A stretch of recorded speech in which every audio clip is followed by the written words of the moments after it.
Well, hello everyone. Hope everyone's having a wonderful evening and welcome to our second masterclass. Tonight we've got Mitch Rogers. We're going to look at some advanced designing techniques and how to integrate the new sketch library. Mitch has been with us for a hot minute. So I'm going to let him introduce himself and give a little bit of background, and then we can dive right on in. So Mitch. Well, hello everybody, and thanks for tuning in. I really appreciate it. My history is I was a band kid in high school. I loved marching band. The first drum corps show I went to was after my freshman year, and I was hooked. And I spent most of high school doodling drill designs in my notebooks, wrote a drill for my high school band, joined the Cavaliers, marched a couple of years with them, taught with the Corps for 10 years, wrote their drill in '94. And in that time, I started doing more band work as a hobby. I used to be an electrical engineer, and that hobby soon blew into a full-time job, as it's been since about 1993, 94 or so. And that's how I make my living now. I write marching band drill, drum corps drill, the occasional indoor drumline show. I've worked in the United States, of course, mostly. I've been with the Aimachi marching band in Japan since 92, 93, somewhere in there. I've done about 30 years with them. I've worked in Thailand and Singapore, and then Aimachi and those Thai groups have taken my shows to China, the Netherlands, Switzerland, and some other countries, Taiwan. So I've had a lot of experience internationally. I've been working with Pyware since probably about 94 or 5, something like that. And I think a lot of my Pyware experience grew from that point. And so I might even do some things now the way I did them way back then, just because it's so seamless and comfortable for me to do them in ways that are almost similar to when I started with Pyware. Of course, I've learned some new tricks along the way. So I'd like to start, Dustin, if we're ready to begin, if that's okay with you. I'd like to start by kind of deconstructing something I wrote about a year ago. And I picked this tune because it's kind of a simple way to illustrate a few points about my process and how I use Pyware to enable that process, how I make some decisions, and maybe hopefully a couple of tricks, or at the very least, techniques in Pyware that maybe some of you haven't been exposed to or haven't used yet. So I guess you can see my screen here. Obviously, it's pretty chaotic. This is a band called Wakeland High School out of Texas. And I've uploaded or Dustin has uploaded their production notes that they gave me a year ago. And you'll see there's a ton of stuff on there. I don't expect you to read all of it. At the time, I read all of it. And like many of these situations, it can be overwhelming. They want the guard here. They want the prop there. The winds have to be staged right. The rifles have to move into position, on and on and on and on. And I think one of the things that people don't do, and I didn't used to do as well as I think I do it now, is prioritize. Figure out what must happen, what probably should happen, but you can tell it isn't necessarily a must do, and then look for the flexibility between those must happens and the sort of must happen type things. And pick out a process that allow you to hit those things that really have to happen. So what's a have to happen? A costume change, for example. Let's say the winds all have to gather behind the front sideline and change costume. There's not a lot of wiggle room. If the band director and the staff have said this costume change has to happen behind the pit, you know that's something that has to happen. In this show, for example, and this introduction that I'm going to show you in a moment, they wanted pretty much 3 main things to happen. They wanted to start in this kind of just very chaotic set. They wanted to have a strong impact set, which is what I wrote here. Excuse me, let me get the rest of the guard in there. And then somewhere in the middle, let me hide just about all of this except this kid. They wanted this kid who's kind of a featured performer who starts in this on this stage down here. So like a little kid in his bedroom dreaming about rocket travel, and the show is called 11, based on or in tribute to the Apollo 11 mission. And what they wanted in the middle of this tune is for this kid to traverse from his bedroom, where he'd been dreaming about space flight, to this kind of kitschy rocket prop they had over here, which kind of looked like a Tom Swift 50s era sci-fi movie rocket prop. And so those were the main points: the chaotic beginning. Let me get the positions back. The impact set, which was then to grow through the impact into something even stronger, as you see here, as we'll move along. And finally, the transition of the small kid that we saw here. So I want to talk about how I prioritized what I did first and why I did it that way, and then, like I said, how I use Pyware to make that happen. So, you know, if I'm gonna have to start in a chaotic set, it's pretty easy to get to chaos. If you leave the kids on their own for 20 minutes in rehearsal, you probably will have chaos. So you can almost have them chart that themselves.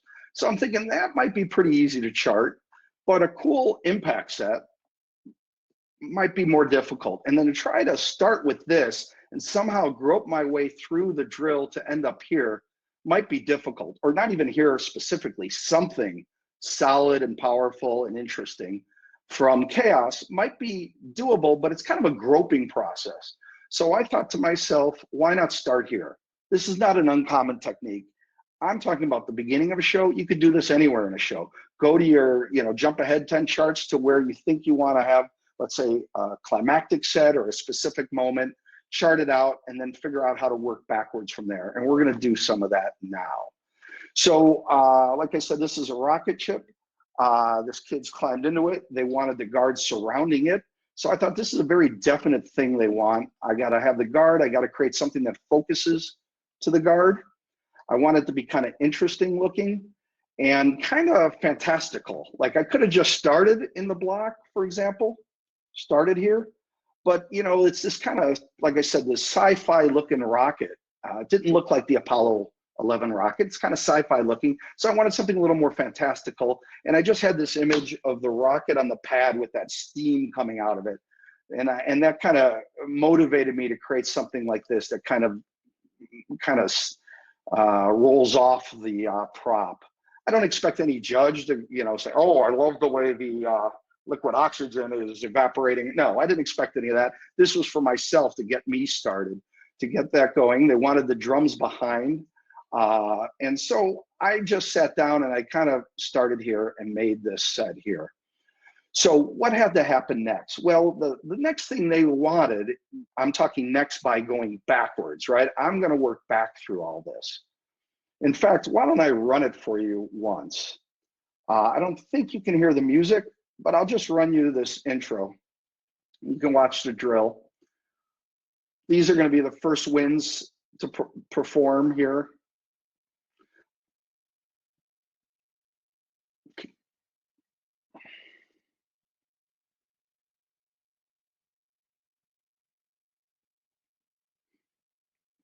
And we're coming up to the point where they wanted this kid to move to the rocket.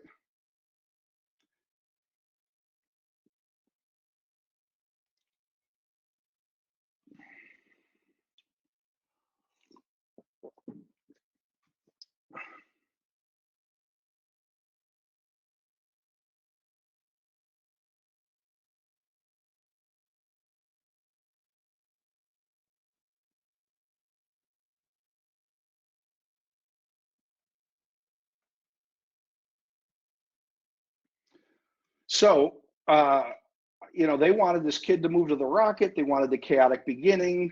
They had a couple other things they wanted, but you really have to pare it down to what's most important or what has to happen. And so I started here. I wanted a strong impact set. And then they didn't tell me this, but as drill designers and show designers, we know building to an impact set, you want something surprising or sudden or exciting, some kind of build into that set. So I work backwards, and I think most people know, but maybe not everybody, that to work backwards, you click the red arrow, which turns your count track red here, right?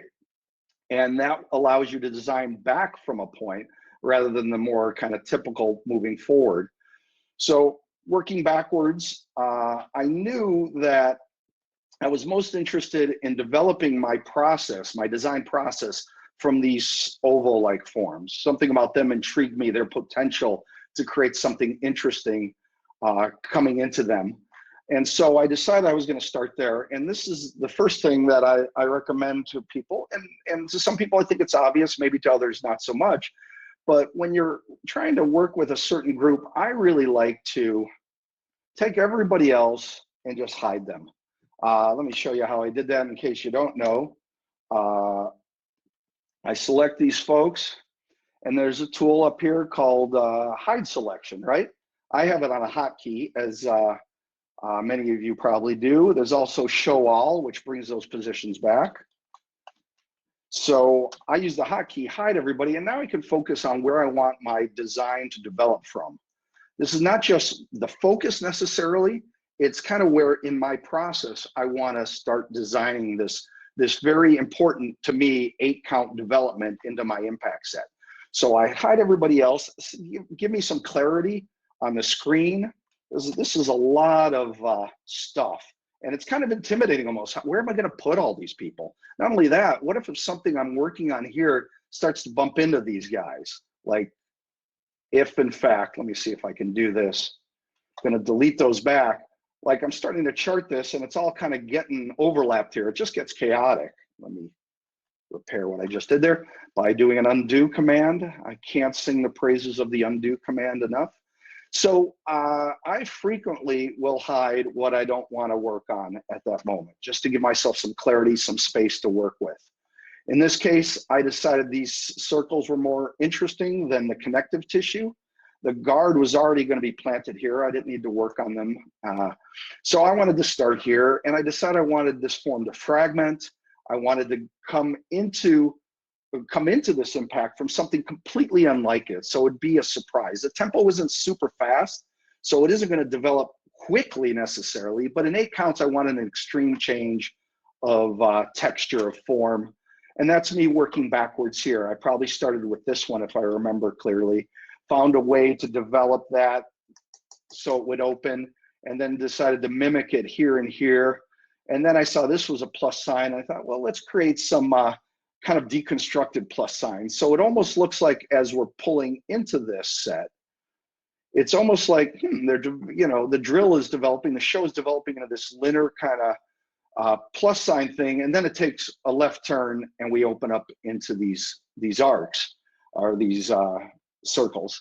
So that's kind of my thought process here. Simply, I want to create something that changes texture and form quickly and to something kind of extreme and surprising based on where it came from.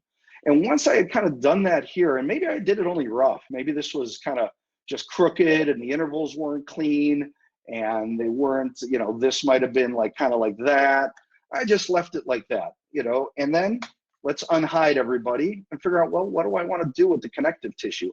How can they participate in this idea, complement it, be part of it? If this is my initial thought about what I'm designing, how can the rest of this drill here participate in the ideas I'm developing here? Well, the ideas I had really throughout much of this is to fragment, to segment from this impact set all the way to the chaos set, kind of keep breaking things down. So that's what motivated these little gates. These things were gating and pivoting, and I thought, let's do some more here. Just simply 8 counts of something that developed into my impact set. It's nothing the band asked for specifically. It wasn't in their requirements document, but of course that's what drill designers are for, to create those drill moments in between and into the more preset events like the event with the prop or the costume change or whatever the band has dictated to us. So this I did first. I developed something I liked, and maybe it was still kind of roughly drawn. Maybe it wasn't all this clean. And then from there, I got to start heading for my next requirement that the band asked for, the next event, which was the, as I said before, the passage of this kid out of his bedroom through the field to the rocket prop. And I really was concerned about this little kid because I think they initially wanted to use like a young kid, like an elementary school kid or something. I was worried about, like, there's a million people in the field. Who's going to be watching this kid? How am I going to make sure they see this kid move? So that was my next goal coming out of this 8-count development. What happens next to get me to that, get me to something that'll focus on this kid?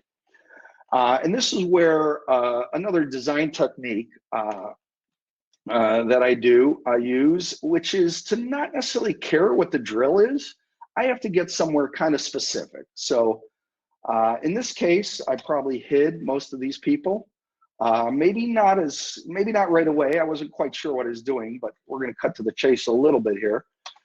And I decided that what I wanted was just a simple pathway, but with these with 2 arcs of people that could do some choreography as the kid runs through. I could bring the guard into it with some rifle work in here. Maybe the rifles, the guard designer will have the rifles interact with the band and create this kind of zipper thing. It came to me, I don't remember why or how. It's not rocket science, so to speak, to have this ripple open as the kid runs through. And, you know, there's a lot of people here, but I thought if this had a different texture back here, and this had this more solid texture with the rifles to support it, and proper focusing from the beginning of this zipper moment being this halt moment where everything is halted except this little group here will bring attention to that kid if they hadn't been looking there already. And when I say hadn't been looking there already, you'll see I did this even earlier in the show, which brought focus to the kid. So what I'm getting at is here, I didn't know how I was going to get to this. Again, I'm using my hotkey to hide everything that I don't want to look at now. I wasn't sure I was going to get here. I just know this is where I wanted to get. So I sketched this first. And back in the day, all of 1 year ago, when I wrote this, it was about March or so, I wrote it with positions. Like I just grabbed a bunch of positions and did like that. It's a 27 count move. I don't want to deliver the band a 27 count move. I don't like to do more than 16 as my biggest move, maybe occasionally a 20 or 24, but something like this, I wanted there definitely to be a midpoint for the kids to lock onto, have the drill develop through at least one chart in this instance. But to figure out where I was going, I just opened my count anchors from chart 11 back to chart 9, made it one big move, as you see here. And then I do check, what's the step size? It's 7 to 5 on the biggest step size. It gives me some flexibility to write some drill, a mid set or a transitional set or another set somewhere in that 27 counts. Let's check down here. I would do a morph and then check 7 to 5. Okay, so that gives me some flexibility. It's certainly marchable, it's doable. So that's going to work, and I like that. Now I would have taken some time to shape it. I'm kind of jumping ahead of what probably was a painstaking process of figuring out what I wanted to do, making the forms look like I want them to look, working forward to this moment where this kind of unzipping happened, and making sure that this form would facilitate the unzipping. So the form I'm working back to from page 11 back to page 9. So there was some back and forth between all these forms here until I got it where I wanted to be in here through this unzipping section. Knew that chart 9 was a keeper. Now I go back to 11, figure out what chart 10 can be. In this case, I opened my count anchors across 27 counts, which ended up being just one chart between the two.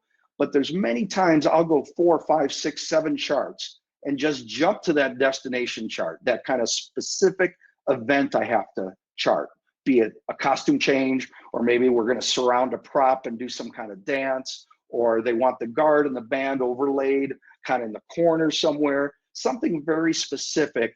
I'll chart out. I won't worry how I'm going to get there, but I create myself a destination.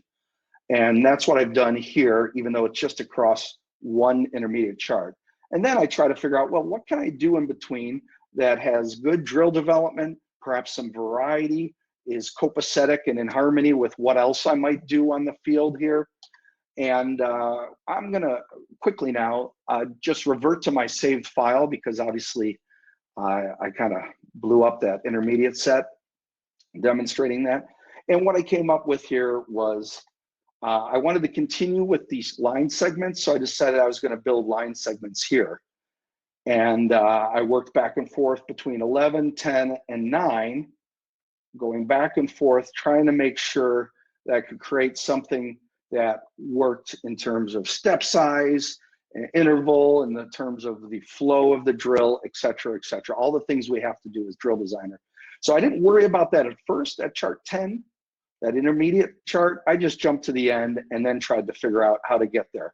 That isn't what I do on every set of 3 or 5 or 7 charts, but in this case, because this was such a specific event with the unzippering or zippering or whatever you want to call it, I decided to do that. Spread the count anchors, figure out where I'm headed, perhaps do like this, and then create the intermediate set.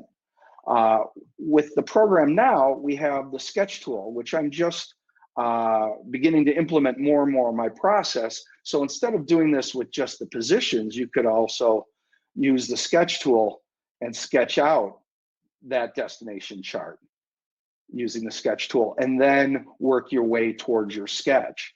I'm still integrating that into my process, but I think it's going to be in some ways a paradigm shift once I get up to speed with using sketches. And we're going to talk about the sketch library, which I've started to use more in a little while. But that's another way of creating that destination chart, is using the sketch tool.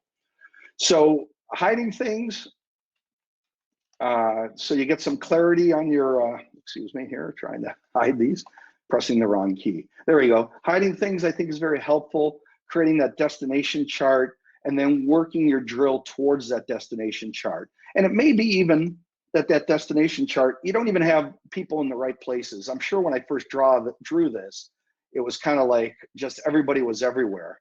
You know, it might have been like just something crazy like that, and the intermediate set was a mess. So what I wanted to do is then you know, clean up that middle set there, that intermediate set. So anyway, let me revert to my saved chart. So clearing out things by hiding them, then of course you have to show them. Figure out what you want to work on first, prioritizing what has to happen next. I knew I definitely needed to get here, so I made that the priority. I decided to leave this texture the same, and once I worked out this, then I figured out, okay, how can this back here again, secondary kind of interpretation, secondary sort of performers, how can I try to involve them in this kind of sequential zippering thing? And I just did a very simple, just had them sequentially change from the groups they were in here and had them open up as we march forward through the drill from side 2 to side 1 until everybody steps off in the same direction at a musical cue at chart 9 to 10. So, excuse me, what I tried to do with them was complement what was going on up here, while at the same time making this different enough so it retain a strong focus. And then of course, working back from there, it was kind of all gravy. There wasn't much motion here. They wanted the guard to start at some point interacting with some wind players. They wanted to choreograph that themselves, and then they wanted the guard to move freely. So you notice I don't even care what the guard's doing here. I didn't try to chart 30 guard members curvilinear free path through the winds. That's easy enough for them to do in rehearsal, at least with this band and the resources they have and their staff and their savviness. So as I worked backwards from here, I then wanted to create the moment where the winds begin playing. It was just woodwinds, or at the very least, it ended up being just woodwinds. It's possible I called them, I said, hey, how about we just make this intro woodwinds? I don't quite recall if I did that. And maybe there was some back and forth and they decided this was a good idea, or perhaps I just browbeat them into accepting it's a good idea. I don't know which. But anyway, I thought it would be cool if I could leave this back here, just have this section here collapse to the kid who's kind of waking up in bed, doing some play acting. And then the winds start playing here, these winds. And some, again, rifle, I think there were dancers here moving freely through the winds. And then of course from there to scatter things. I mean, you could almost just tell the band to scatter, but I like to try to chart it out as best I can so that, you know, if the band director can start with telling kids to go to their coordinate and then, you know, fine tune the textures, maybe pair up people if they wanted people, you know, whatever they want to do to choreograph that opening. And so the main things I wanted to hit upon is is that idea of determining what your priority is, what you need to focus on in your process, not necessarily the focus of the moment of the drill. I mean, here the focus, when the band starts playing, they do choreography that leads the eye here. This is moving and dancing. So this is really the focus, but I didn't worry about this. This was easy. I hid that. I wanted to figure out what this was going to be and then how to build into that. So those were my first two priorities. My next priority was, as I said, this guy, and I spread my count anchors, created my destination chart, as I call it. And then once I had that kind of roughed out the way I wanted it to look here, then I figured out, well, how do I get there? Now, sometimes the how do you get there part, trips you up completely. You realize those intermediate sets you were counting on, being able to create good drill from one set to the next, turns out you can't. The step size is too big, it's too monochromatic, there's not enough variety, it doesn't move well, it isn't in harmony with other things going on in the field, and then you got to redo your destination chart, or maybe try a different process. Maybe you do go set by set and work backwards or forwards, as the case may be, to that destination, and see how the drill develops you towards it. Let the drill kind of take you there. In this case, and in many cases, I like, as I said, to create that destination chart. On that zipper maneuver, did you happen to use the stagger tool, or did you do that manually? I think I did that one manually because I think it was, isn't it groups? This was before there was groups of, I think, well, maybe I did use the stagger tool. Hold on. Let me see what I did there. You know, I think I did use the stagger tool now that I think about it. Yeah, 1, 2, yeah. Now that I think about it, I did use the stagger tool. I think I drew this. Yeah, that was kind of the challenge, is to create this, create this form to get you to this form, and working back and forth so the step sizes were doable, although they're not playing, so they could move more freely. Actually, no, they were playing, excuse me. So yeah, I think I did use the stagger tool through here. I just don't remember if I did it 4 counts at a time or 8 counts at a time, right? Or throughout the whole. Now here's a question for you. In a transition like this, you said while they're playing, what is the stride size on the transition like this that you want to stay between? Yeah, it depends somewhat on the band, and this is where we get into something I call shifting priorities. So on any chart, any move, any segment of any move, like this 16 people, you have all these things you have to do. You have to get the step size into a doable range. You have to make sure the interval is something that fits the moment and can fill the endpoints you want to get to. You want it to be linear, curve. You have all these requirements. You got to head over to this part of the field, and so you kind of try to prioritize those different requirements. So when it comes to step size, I try to keep it obviously around an 8 to 5 to maybe a little slower if they're playing, and if they're playing something complicated, I try to keep it even slower than that, smaller than that. But then the shifting priorities come into play. So yeah, I want them to move only 7 to 5 or 8 to 5. But if I let them go 6.5 to 5, like the farthest, biggest step size kid, if I let him go 6 to 5, 6.5 to 5, then I can make this happen. And then suddenly the step size isn't quite as important to me. And if it's a really good band, I'll let them deal with it, so to speak.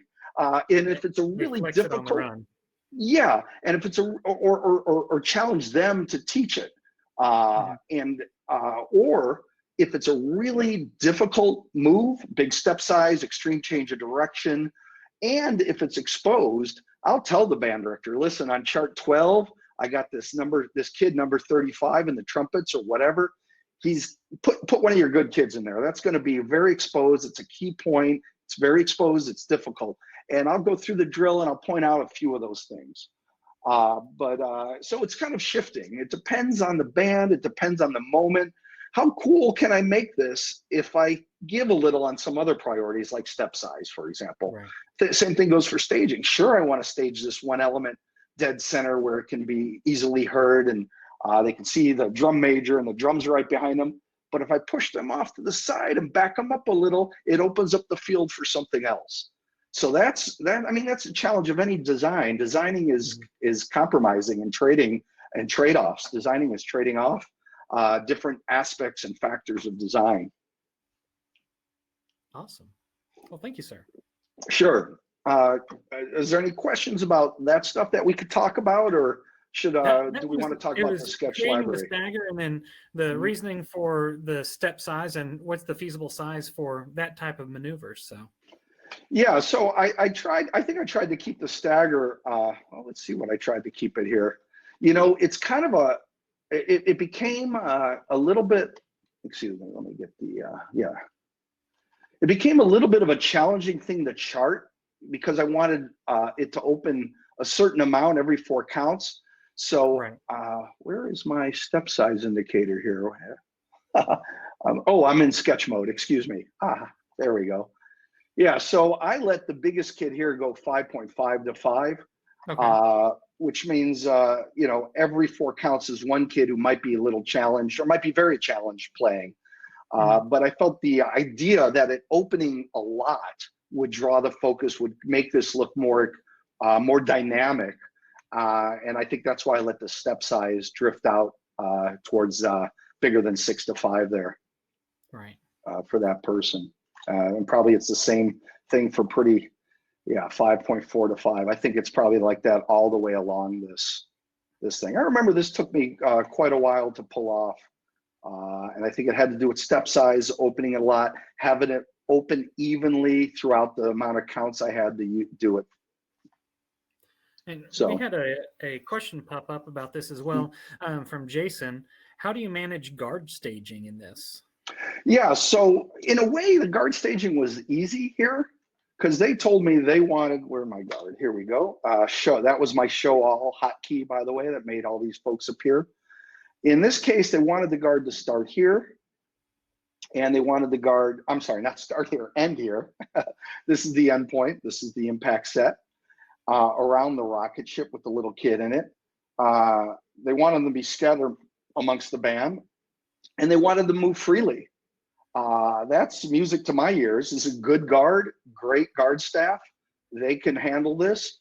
And I often I don't remember in this case, but I often will check, say, hey, can I just leave this to you guys to freely, to have the kids move freely through this? They wanted the kids to move freely. They wanted to have a moment, as I said, where they're integrated in a way where they can interact with some horn players in these different groupings. So I charted up these little groupings, put them in there as part of the development of this sequence. But as they leave the groupings and continue on, they wanted them to move freely with some momentum to this position. And so I didn't try to micromanage, like, okay, let's make sure this kid goes up here, and then next set, this kid goes down over here. That's too much to manage, to keep track of in a situation where they can do it with greater artistry than I can chart 30 individual dots myself in this situation. So it depends, but in this situation with the guard moving freely, I let them do that. And if you watch the show, they don't just go straight here. There's a little bit of coming through here. There's a little bit, maybe somebody stopping and doing a little whoop-de-doo, a little dance or choreography, and then continuing on until they all arrive here for the impact set. We had a additional question on that. Is do you have any additional guidelines that you use for guard integration for general design? Yeah, well, I do and I don't, right? So they're not spinning anything. Probably. Yeah. So I mean, it's a good question, but so when I think they picked up did they pick up rifles when they got here? I think, yeah, that's what it was. So these guys had rifles. These guys were just dancers back here. So with the rifles, I try to create enough space, obviously left to right, for them to do some work. And I don't like to get them much under 6 steps. If you stagger them, you can maybe have them staggered front to back at maybe 4 steps, something like that. But everything is kind of fungible in a way, like that's what I mean by staggered there, right? So if I can get them into something that is interesting and cool and integrated, but only gives them 4 steps to work with, I might do that. I might check in with the guard staff, says, listen, I like the way this stage is out. It's going to put them at 4 steps during this part of the music. Do you guys think you could work with that? Because there's definitely stuff you could do at a tight interval, but is it how they're going to see it and how they're going to feel comfortable using it? So sometimes if I'm putting any element into an extreme stage of something that's tighter, 4 steps, 2 steps for a color guard, something really tight, I might check in with the band, or even say, hey, this is what I saw could go on here. So if I'm working with flags, again, I don't like to get much below 6 steps. If I'm spreading them out, I like to get, like, cover the fields 12 steps apart, 16 steps between lines, and really make a, let's see, did I do that here? No, I didn't do that until much later in the show. And really spread them out across the field. As for something like this little moment here, I'm just creating groupings that then the band is going to fine tune. The band is going to figure out how they actually want these people to interact.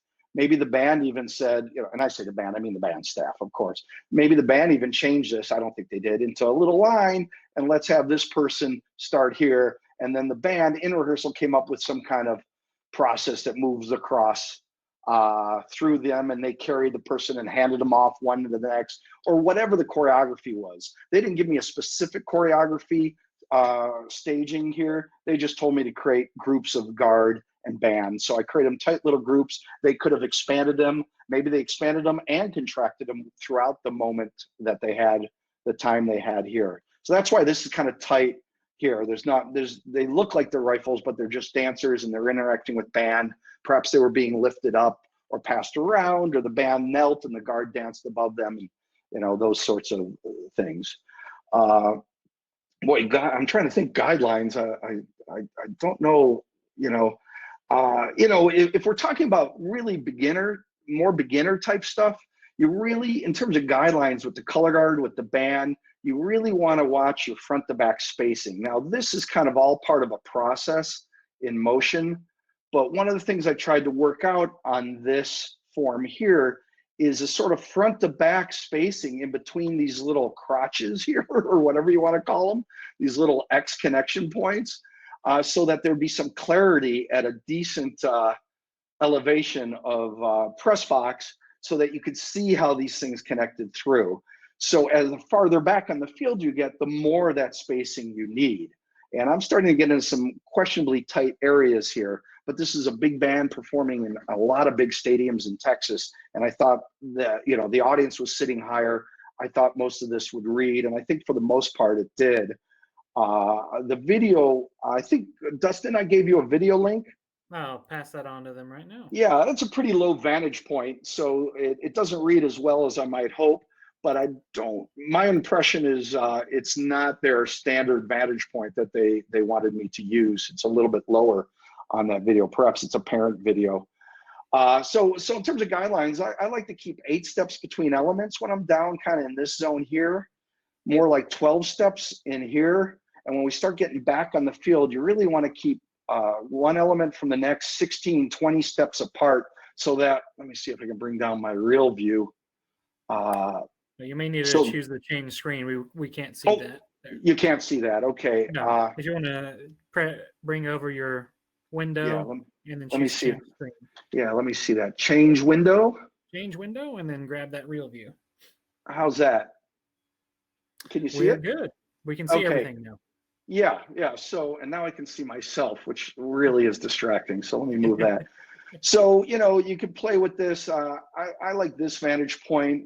I thought this was readable enough through here, but you can see this looks much tighter in the real view, perspective view, right, than it does here. This looks like scads of space. But depending on your perspective, that gets foreshortened, oops, until it can be very tight and muddy in there if you're not careful.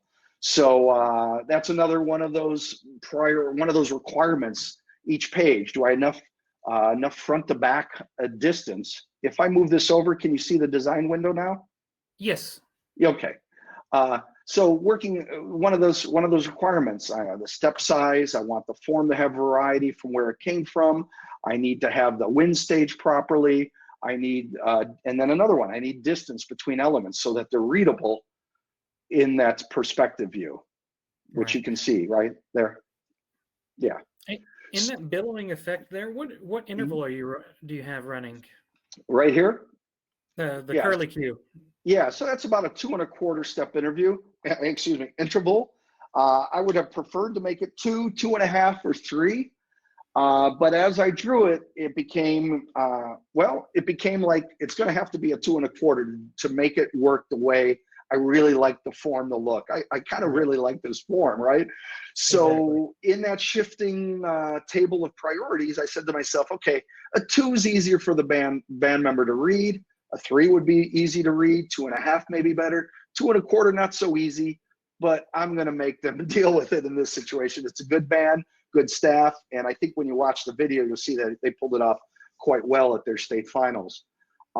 And so that was another thing that I kind of caved on. The 2 was too small, the 3 too big, 2.5 was probably too big.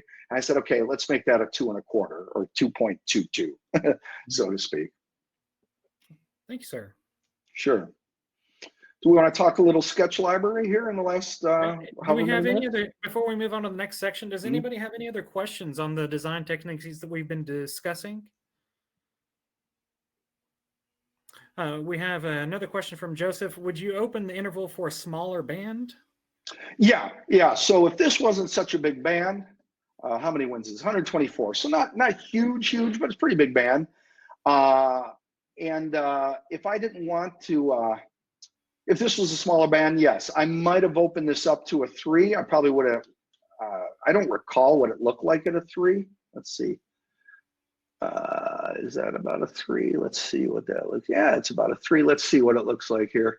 Yeah, I might have, a small band. I think that could still be a readable form. Obviously, I've squished it and messed it up a bit here, but I think that would still read as a 3. I might have used the same form with a smaller band at a 3-step interval. The one thing I wouldn't want to do, let me undo this. Hopefully we're all familiar with the genius and delight that is the undo command. I wouldn't want the smaller band to get too far out here. Notice I tried to pack the brass in here, and I made some compromises because of where I was headed. I didn't put all the trumpets together. I had them kind of in the same part of the field, kind of the middle center of the field, but I wanted the brass to be packed in here. There's nothing the woodwind's doing during this impact that is really going to cut through, and they wanted it to be loud, so I put the brass in central here. But if it was a smaller band, I wouldn't want to stretch the band out to the 25 or 20 or 15 yard line. I'd want to create an impact form here that, maybe I could still do something similar here, but maybe I leave out a loop-de-loop. Or whatever we're calling a loop. So maybe it's, the curly Q, thank you. Maybe I do something slightly different. Maybe it's this with just a tail, something like that, for example. And that way I could still leave the brass packed into the center, but still create the same idea. Or maybe I would have gone a totally different idea. It's hard to know. As you're saying, you didn't really keep the trumpets together, the brass together, but you had them squished in one section. What difficulties do you have on keeping like instruments together normally? How do you combat that? It's like the biggest pain, right? You have so many cool things you can do, but the trumpets are going to get separated. And for the most part, I mean, this is not the best example of that, but as we go through this drill here, you'll see that it's flutes, clarinets, alto saxophones, et cetera, mellophones, trumpets, everybody's in their section for probably 95% of the rest of this as we go through it. And so I can't remember the compromises I made at the beginning exactly. I think they had to do with building to well, let me just show you the build to the final part of this impact. You can't hear the music, right, Dustin? No, we cannot. Yeah, so I'll just click through it here. So as I manipulated through to the impact, I'm pretty sure even here, I might have written, let's see how I want to say this. I might have written all the way to let's say back to here, move forward all the way to here, and revised where I put the instruments, and compromised along the way, figuring here, this was a unison impact. I'm able to keep the mellophones very close, the trumpets very close, the low brass mostly together here in two different sections.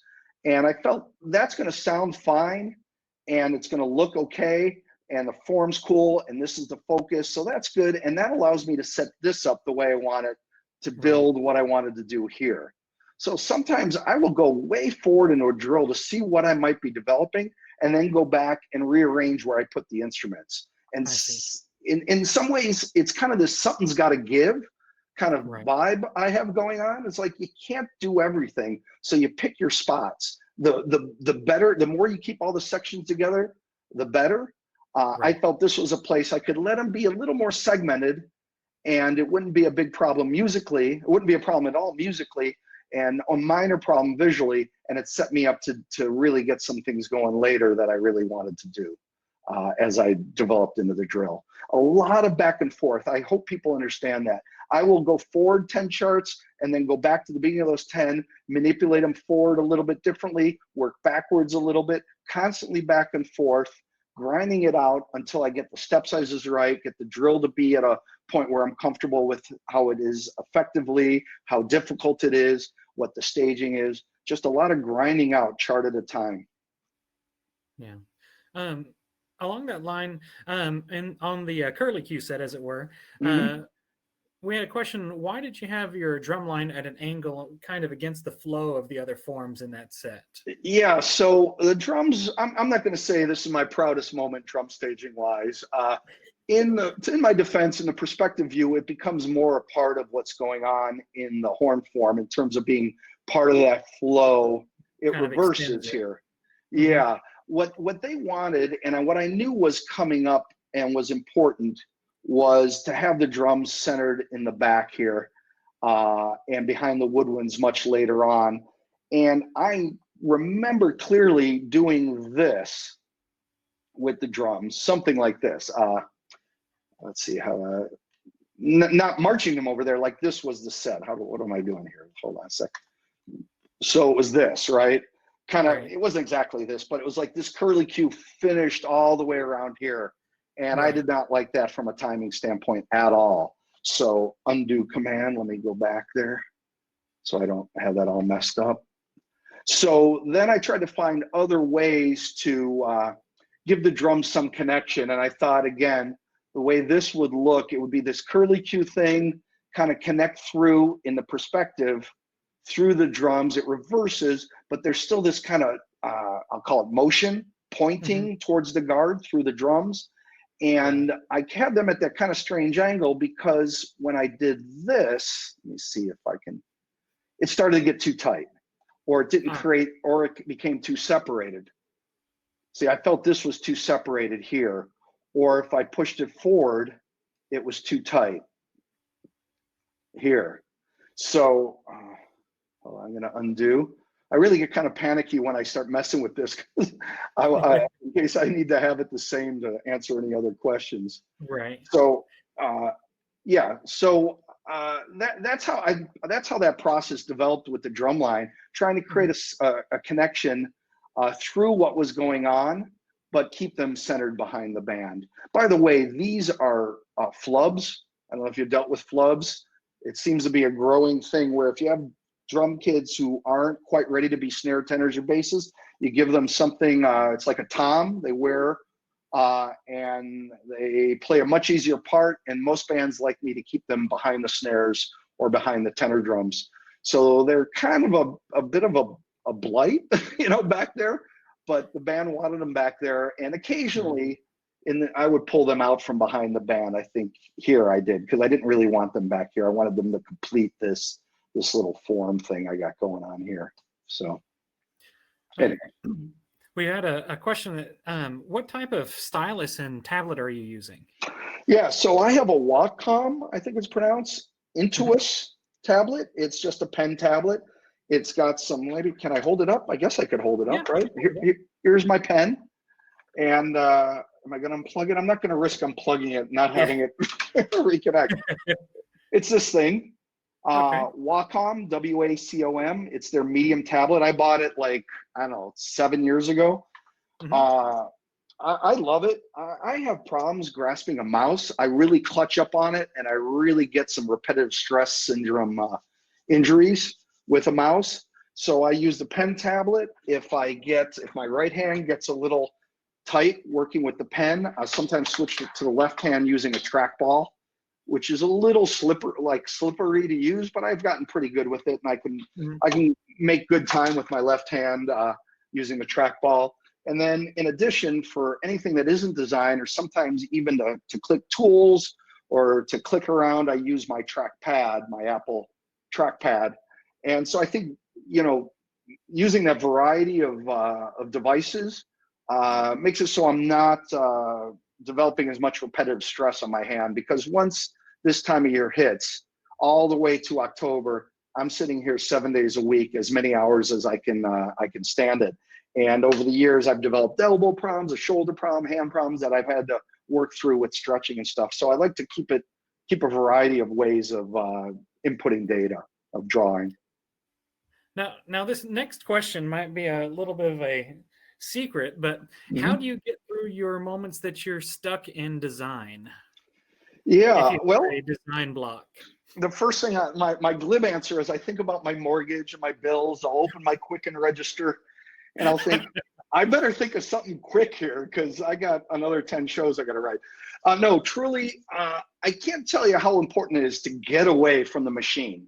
And it took me a long time to learn this, probably 15 years to learn this. So I've been doing this full time, give or take, not quite as full time as I do now, since like the 90s. I used to sit here in the afternoons when I'm tired. I've got the food coma going on, but I got to write drill. So I'm pounding my head against these, whatever the problem is. I don't know what I want to do creatively, or maybe if I even do know where I want it to go, I can't figure out how to get there. And it took me a long time, I'm getting to the point here, to learn to push back, get up, and go away. And even if it's just 15 minutes, and not think about it. And sure enough, there's this magic the brain does, where out of the blue, I'll have a thought. Like, I can't tell you how many times this has happened in the shower after I've gone out for a walk or a bike ride. I come home, I take a shower, I get back to my desk. In the shower, I go, oh, the trombone should go behind the trumpets. And then I can see it all falling into place. And in 20 minutes, I do what I was stuck on for hours. And now I know when I'm stuck, I can feel it. I feel the frustration, and I'll just go, like, it's literally that. I'll push away. I mean, I just drop it. I go, stop. Do not push. Go away. Use the time productively in a different way. Maybe at the computer, preferably, get lunch, go for a walk, whatever you need to do to create variety in your day, and get some exercise. And that opens up the mind. I think it helps. Another thing that helps me, and I hope I'm answering the question here. Yes. It helps me to be distracted. And I've read books on creativity, and article in the New Yorker just a few years ago about design, creativity.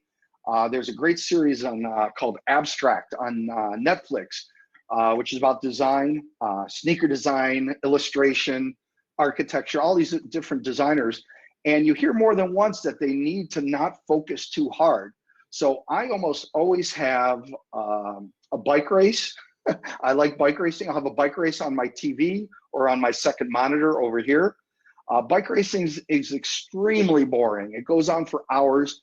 There's just guys in spandex pedaling. But every once in a while, a guy pedals a little quicker, and the announcers get excited. I look over, I'm a little distracted. I come back to my monitor. And that distraction is helpful. It frees the mind from locking in to one solution. You're like, it's gotta work this way. This has gotta be the solution. This has gotta be where I'm taking the drill. And you get so locked into making that happen you don't even have the mind space open to go, this is not going to work. It's killing me. And at the very least, it's taking too much time. Because I make my living doing this, there is a limit to how much time I can spend on something. So I have the bike racing on during the baseball season. If there's a day game, the Cubs play a lot of day games, I'll have that on. And both of those sports are boring as paint drying, right? But there's enough interest over there, crack of the back, look over, Cubs, you have a single, great. Get your attention for a moment. Yeah, I think that's super important to get to be distracted that way with something. We had one other question come up back to the curly Q design, and I think you touched on this, but I want to circle back around. The reason why you didn't have, let's say, the tail of the curly Q, it's not on a yard line, and you don't have very many things locking to a yard line for easier teaching.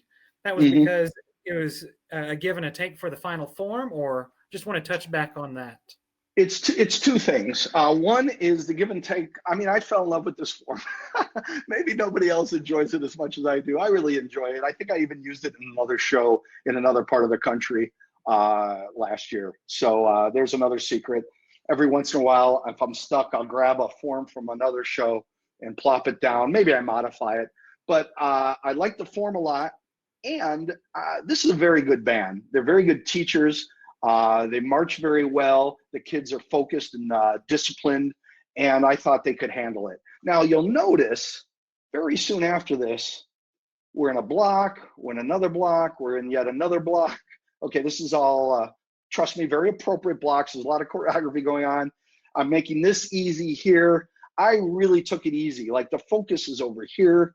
I can't remember who, I think the woodwinds are playing. I don't remember. I think it was a front ensemble solo. So I took it really easy on the brass because I knew that some of this intro stuff was going to be challenging.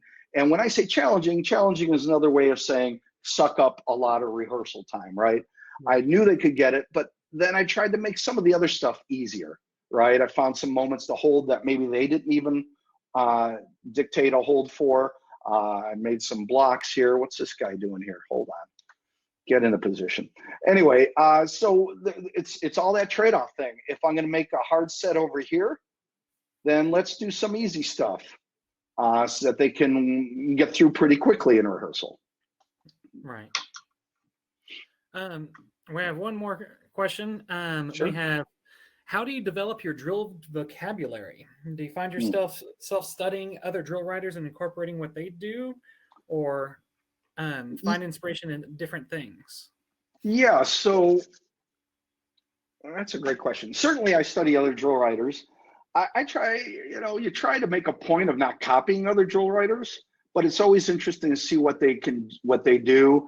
And maybe you can do a different take on it. I try not to lift like some cool move that somebody else did verbatim, but I might say, oh, that's pretty cool. What if I did this take on it? Or what if I did something different that way?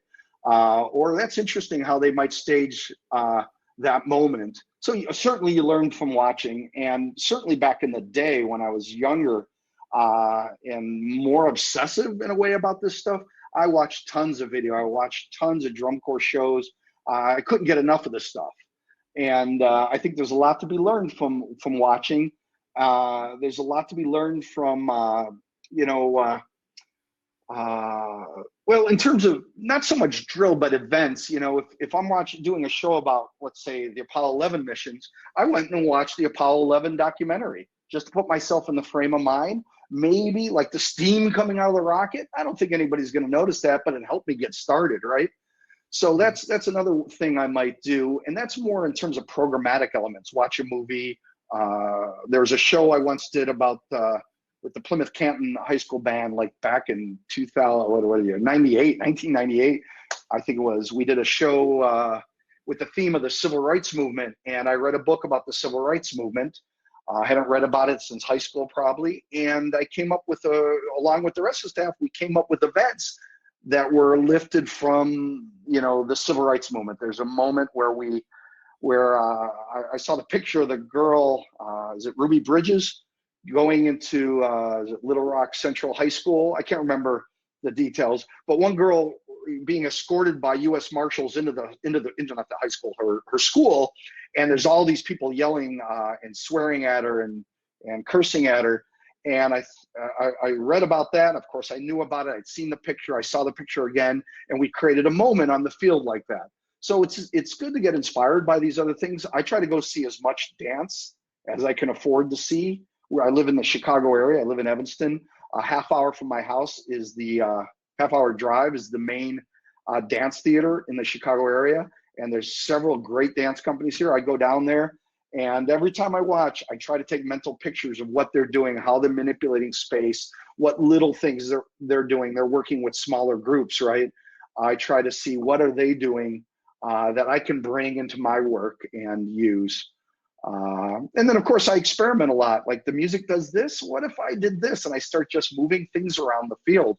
I should say around the screen, and try to see what develops. And that's what happened here, for example.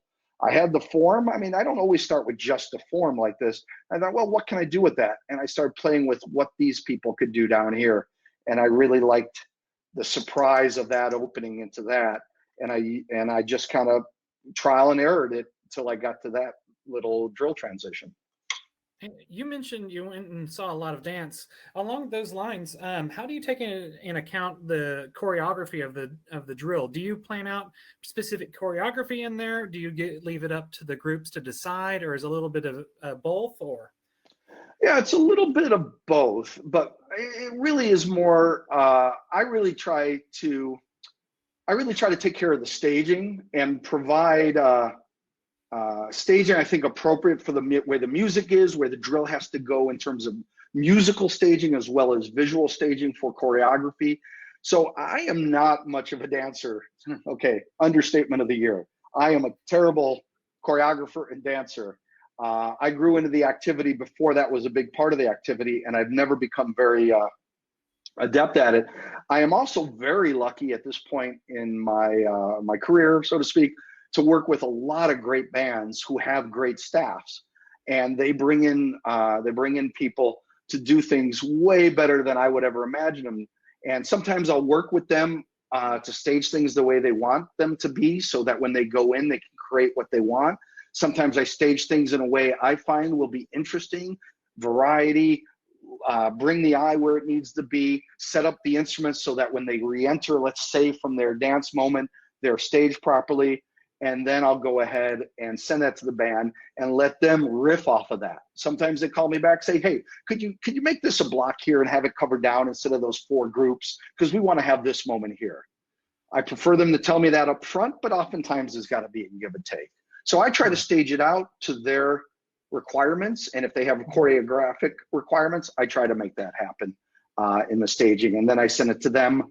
And almost never do I dictate, okay, move your foot this way, move your arm that way. I leave that to the professionals that they have on staff. Understandable. Along the lines of staging, we have a question from Alan. He has a program designer that he's working with, and he was told to do more staging and less drill. How would you interpret that? Yeah, so I grew up as a drill guy. So if you look at this tune, and this tune in particular is a very drilly tune musically. When you hear it, it's like a movie soundtrack. It's got this peppy melody, it just kind of rolls. It's like rolling the credits in a movie. So I made it very drilly, but I wanted to create windows for some variety of staging. What I sense that band director wants to see is something where it's moving more like a dance ensemble, more like a WGI color guard, where things are fluttering into position into a stage where they'll do some choreography. Maybe they form up into a follow leader. They flow to the next stage, doing some choreography along the way. It isn't like they make a block, they fold to a line, it opens into an arc. It's probably something much more fluid and people like to say organic or even scattered or random. Probably something more, let me see, maybe more like the way this introduction proceeds, where we go from the random scatter into groups. We spend some time in the groups. The groups open up into lines. The lines flutter into position or march or dance into position. And then maybe we start marching here or here, perhaps. So that's what I sense the director is talking about. They may also be talking about just fewer drill charts. Stage something, let it hold for a while, flutter, run, maybe drill, walk, whatever, saunter into the next stage, stay there a while, maybe a variation on that stage occurs, it expands, it contracts. You might want to drill down a little bit more to find out what that means specifically, but I would take that to mean something that's less drilly, less form-oriented, and more choreographed and more of a template or a structure for framework. Can you hear me? Yes, sir. Okay, I think one of my earbuds just died. I'm going to take that one. I'm afraid to take it out. All right, well, if it dies, I'll switch to my microphone. So anyway. I think we're done on the questions of where we're at. If you'd like to move on to your next segment. Sure. This is only a few minutes, but I'd be interested in seeing how people perceive this. I've just started to work this way. I'm going to open up another file here. So we have the new sketch tool, and I'm still coming to terms to how to integrate it into my process. But one thing I really jumped on was the idea of the sketch library, which is files you can create with different shapes, forms that you can have kind of saved up, I guess is the best way to say it, Dustin. Maybe you want to say it in a better way. Things that you might use frequently that are a little more difficult to recreate a lot. Yeah. You can have it there just like your sketch pad, as it were. Sure. So what I thought, I hate sketching, drawing out clumps and groups and blocks. And I find over the last 5 or 7 years, there's a lot more of that. Little groups that are going to do choreography. There's a lot more holding than it might have been 10 years ago or 7, 8 years ago. Bands are holding in groups and blocks to do choreography because the choreography can interpret the moment. Can you hear me still? Yes, sir. Okay, sorry, I'm getting signals from my my earpods. Anyway, so what I did is I created libraries of some of the forms I like to use. I had blocks that are covered down, staggered, clumps, groups, which are clumps but more geometrical, different organizations of pairs, triangles, etc. And so the way this works is you pick one of your libraries. In this case, let's pick triangle. And it appears in your sketch library control panel here. I've got 21 positions here, so I'm going to pick a 21-person triangle that I previously, a month ago or more, created. And if you notice, I have my triangles grouped, I call it vertically, 21 vertical, and I have 21 horizontal. And depending where I'm coming from, in terms of the previous form, I'll pick one or the other. In this case, I'm coming from this kind of vertical file, so to speak, and I want it to open with horizontal gates. So I'm going to pick this 21-person horizontally grouped triangle that I previously put into my sketch library, use that sketch page. I'm going to put it where I want it. Let's say I want it here. And then it's simple to go match it up. I'm going to match the sketch points to places, which is one of the options you have. And it's a simple, quick way. Whoops, sorry. Sorry, I put it in the wrong place here. Hold on, let me go back. Let me move forward a chart and do the same thing. I can't tell you how many times I did that when I was practicing some of this, and I still messed it up. Here we go. But it's very simple to correct. Yeah, it very much is. So now you open the triangle that way. Now, I don't want to have this become too cumbersome, this library, so I limit it to all these different size triangles grouped horizontal and vertical. But of course, I could have it grouped horizontal beginning here from right to left and then on, so on. But then I start to have just, in my opinion, too many triangles to click through. So I think it's simple enough. If I wanted to reverse the way this opened, well, let's look at the way it opened again. Kind of gated from the bottom across. Maybe you wanted the gate open a different way. Just tear these apart by cutting them. And then you could do a simple rotation maybe, and then it opens, you have your form opening from the top, folding down instead of folding open from the bottom. So anyway, that's how I'm starting to use the sketch library. Here's another example. Again, 21 positions, but now because I'm going to move into this from this more horizontal orientation, kind of a front, or in this case, an arc. I'm gonna use my vertical grouped. Oops, sorry. Sketch tool, sketch, not sketch tool, sketch, and then you match the points to places. And again, it's kind of a quick way, if you have those two grouping options, to have something fold into your triangle. Just real quick, let's see if I wanted to go to, let's say, groups of 7, 21 positions. I divide this in groups of 7, go to my sketch library. In this case, I'm going to change my library file to groups. And I'm going to use that. Yes, I need a group of 7. And since I'm going to come into it from this kind of horizontal, previous set is in a horizontal orientation, I want to have a vertical grouping here. So there's the sketch I want to use. Grab it, put it in the position I want, pick the positions I want to match into there, sketch points to places, and then maybe I want it to, I want it to be tighter, I could do that, and then I could quickly make the other groups by copying. Hopefully I'm not going too fast, right? This is copy and paste. Yeah, copy and paste. I have those on hotkeys. So that's a quick way to make this little field of groups by tapping into that sketch library and the different options I have here. I think this might be an interesting one to take a quick look at. Groups of 3. Now I might not need all those. Oops, there we go. So I might say, let's use that.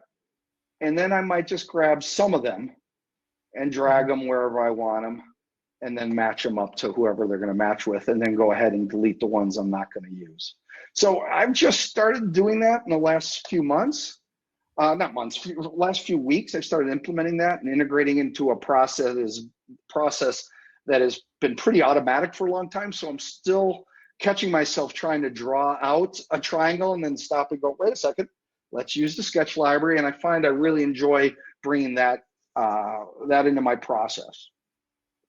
I understand. Getting your new workflow down. Mm-hmm. Yeah. So, yeah. Let's see here. Are there any other questions in regards to the implementation of the sketch or the sketch library from what we've covered? We have a question. Would you be open to share any of those sketch libraries? Yeah, sure. I mean, it only took me a few hours to do them, but could I upload them to or send them to you, Dustin, and you could put them up on Pyware somewhere? Yeah, we can distribute them where we need to. Sure. So, sure. Eddie, we can get those out to you. But your bands cannot compete against my bands. That's you'll have to sign a disclaimer of something. A disclaimer of no competition with the bands. No competition. That's the best competition. You win every show that way. That's right. So, let's see here. Any other questions? It would be interesting for people using other people using the sketch library to think of new ways to use the sketch library, maybe new groupings or more efficient ways. I'd really be interested to see what people come up with using the ones I've created and see what they create as well. Understandable, yes, sir. Yeah. We had, let's see, one question. Dan, yes, you can use the sketch library when writing backwards. Basically, You're just turning your arrows around and you're able to write back into that sketch. Let's see. How often do you do rewrites? Well, this is an interesting thing. I see a lot of posting about rewrites, and it is frustrating. And I commiserate with folks who have rewrite issues. I'm lucky I've been doing this a long time. People know me. People really, a lot of people want to use my services, and I'm able to work with clients that can commit to numbers and know that within a person or two, that's it. And if they call me, they got to take this kid out, got to put a kid in, I give them some options. I might say, listen, I can't add that kid. I'm frankly just too busy. I can add the kid from where I am in your show now. I'm halfway through your opener. I can easily pull him out from behind the prop. Nobody's going to notice, pull him out of the pit. Or I might even say to the band director, sure, the way this drill works, I can add that kid on the end here. He can fit in here. It's not going to mess up this block or that move or this mesh or whatever. So it's really on a case-by-case basis. But the directors I work with now, these are almost all large bands, and they know their numbers. Almost all of them have alternates, and they know they've got to make that work with what I write them pretty much the first time. I know that can be almost frustrating for other people to hear who are dealing with smaller bands, directors who are not as, diligent about knowing who their people are going to be. And back in the day, I ran into those problems too, and it was quite frustrating.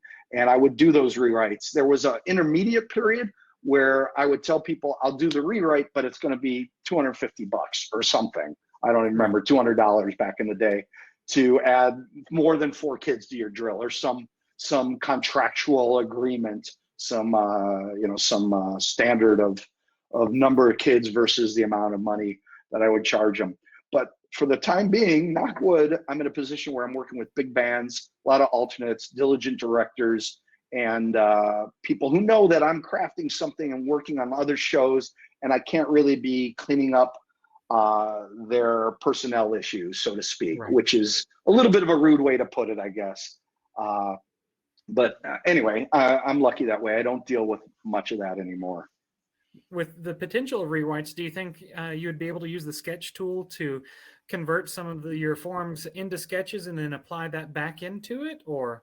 Yeah, I think, you demonstrated something along those lines when I saw you, I think at Midwest, when you first really showed me the sketch tool, because I didn't really use it last year because I was already deep into my writing when it became available. And when I saw that, I thought it could be a game changer for rewrites, rewrites in terms of number of positions. And you showed me how to do that. I'm not going to talk through that process because I only remember it faintly. I haven't had to use it yet, but I suspect that'd be a great night school topic. Especially for people with the smaller bands. One of the night schools. Okay, cool. So I'll link them to that, but just wanted to get your opinion on that as well. Yeah, I think that would be, especially if you're dealing with major changes. One kid, sometimes I don't tell the band director, but I might even say, listen, let me see if I can work that into my schedule. But I know it's going to be like 20 minutes. Click, click, click. I'm going to work that one kid into his drill, and it's not going to take me any time at all. But I don't want to necessarily commit to it until I'm sure it's gonna go quickly. And but I think the sketch tool, if I have to take 8 kids out of something, the sketch tool seems to be a way to make that much easier. Very good. Could you go through just the steps that you were using to create a sketch in one of your sketch libraries? Oh yeah, boy, can I? I did it so long. Did you just open up one of your files, or did you add them individually? I wonder if I even had that. I added them individually. I think let's see. Let me see if I could show how I did this. Boy, I'm trying to remember how I did it. Let's go to the block library. Let's guide you a little bit. You can do. Let's just open one of your sketch files. So just go to File, Open Drill. Okay, yeah, sure. File, Open Drill. And then choose to go to your sketch library, your sketches folder on the right. Okay, yeah, I got to browse. Or there's a sketches folder. Sorry, yeah. Directory. Right. Okay, and open up one of these. Just open up one of those, and let's just tag one on the end, or we can just simply add something to it. I have it in my backup folder. Okay. Let's see how that works. I see what. Yeah. Okay. So, it's so interesting. I just did this like a month ago, and I'd forgotten what I did. So yeah, what I actually did here is I drew this one first, Mhm. and then I pared it down. I went backwards. Does that make So you sense? drew the biggest set and then you Yeah. started deleting sections? I think that's what I did with this one. I mean, the triangles were a different story, perhaps, and the trios. I think I approached them in different ways, and I got more efficient as I went. But yeah, you can see here. I guess I just drew them out, or maybe I used the block tool for some of these. I honestly I don't even remember, and it was only a month ago. That's a bad sign. So yeah, that's how I did that. But I didn't even remember. I didn't even remember how to access the sketch file until you just told me. To answer the question that was asked, Mhm. the sketch function is used just as if you're drawing with a normal tool. It's just you're entering sketch mode or you have a sketch file open. So right now, since we have a sketch file open, any drawing tools, they're going to be used, as you can see at the bottom of the screen. Right. Those are, so they have a sketch compass on top of the actual button there. It indicates that you're in sketch mode. So basically, when you enter the form, it's only going to enter sketch points. So that goes the same for a drill file itself. So if you can just go back and open one of our sample drills that we were working with. Sure. Back to your drill directory. Yeah. Where is my drill directory?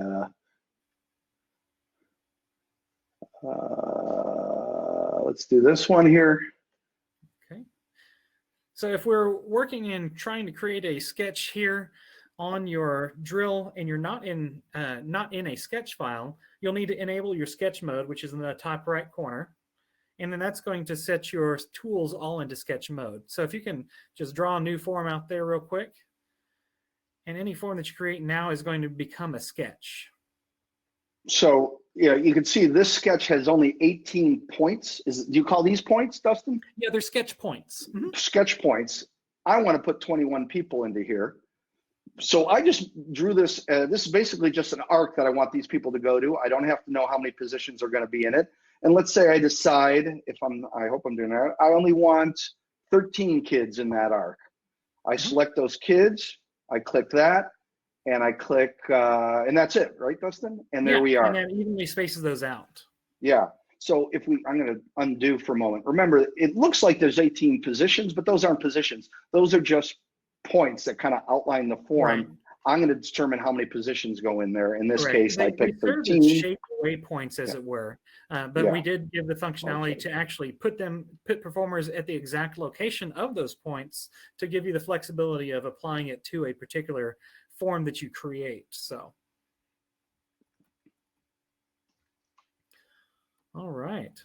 I hope that answers on creating a sketch. Was there any other questions that we want to cover? Oh, I don't have anything else to present. Anything you'd like to add? Anybody else have any other questions before we sign off for the night? Well, Mitch, thank you very much. Well, thank you for the opportunity. I enjoyed doing this. I really hope somebody out there got something out of this. If you have any questions, feel free to email me. You can go to my website, mitchrogers.net, and find my email there, mitchww@gmail.com. And tomorrow I'll try and get those, shouldn't be hard, I'll upload those sketch libraries to Dustin, and we could share some sketch libraries. Thank you very much. Thank you. Everyone have a wonderful night. Thank you very much, Mitch. You're welcome. Bye-bye. Take care.